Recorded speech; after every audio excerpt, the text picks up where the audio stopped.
A special thank you to each of our subscribers who make this channel possible. Here's today's story. In a surprising and unprecedented appearance in the White House briefing room, President Joe Biden addressed escalating tensions in the Middle East on Friday, specifically advising Israel against striking Iran's oil facilities. The president emphasized the importance of rallying international support to prevent the region from spiraling into all-out war. Biden's comments come in the wake of a significant ballistic missile attack by Iran on Israel, which has heightened fears of a broader conflict. "If I were in their shoes, I'd be thinking about other alternatives than striking oil fields," Biden said when questioned about potential military responses from Israel. The president's remarks were particularly pointed given the backdrop of rising oil prices, which surged following his earlier comments that the U.S. was in discussions with Israel regarding possible strikes on Iranian targets. As the political landscape heats up ahead of the November 5th election, where Vice President Kamala Harris is set to face off against former President Donald Trump, the implications of fluctuating oil prices could have far-reaching effects on the Biden administration. During his briefing, Biden reiterated that Israel has not yet made a definitive decision on how to respond to the Iranian attack, which involved around 200 missiles.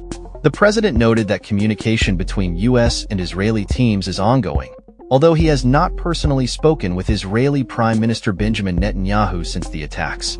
Biden's relationship with Netanyahu has been fraught, particularly as the Israeli leader has largely ignored calls for restraint amid ongoing military operations in Gaza and Lebanon. The president did not shy away from expressing his frustrations with Netanyahu, stating, "No administration has helped Israel more than I have. None, none, none. And I think Bibi should remember that." He refrained from speculating whether Netanyahu's actions were influenced by the upcoming U.S. elections, asserting that he was focused on the broader goal of regional stability.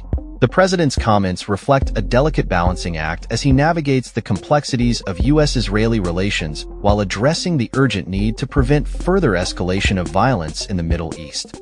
As tensions continue to simmer, Biden emphasized the importance of working with international allies to de-escalate the situation. "The main thing we can do is try to rally the rest of the world and our allies into participating to tamp this down," he stated. However, he acknowledged the challenges posed by Iranian proxies, such as Hezbollah and the Houthis, describing them as irrational and difficult to predict. The president's call for caution comes at a critical juncture, as the international community watches closely to see how Israel will respond to the Iranian missile strikes. Biden's administration is reportedly considering imposing sanctions against Iran, while also remaining in constant communication with Israeli officials about potential retaliatory measures. Despite the gravity of the situation, Biden urged Israel to exercise restraint, particularly regarding civilian casualties. He made it clear that while Israel has the right to defend itself, it must be mindful of the humanitarian implications of its military actions. The ongoing conflict has already resulted in significant loss of life, with over 40,000 Palestinians reported killed in recent Israeli operations in Gaza. As the president prepares to leave office, the situation in the Middle East remains precarious, with the potential for a wider conflict looming. Biden's unexpected appearance in the briefing room underscores the urgency of the moment, as he seeks to navigate the intricate dynamics of U.S. foreign policy in a region marked by volatility and uncertainty. In the face of these challenges, Biden's administration will need to tread carefully, balancing support for Israel with the need to prevent a catastrophic escalation of violence that could have dire consequences for the entire region. That's all for this story. We upload videos every day covering many different subjects, so hit that subscribe button to stay informed. Thanks for watching.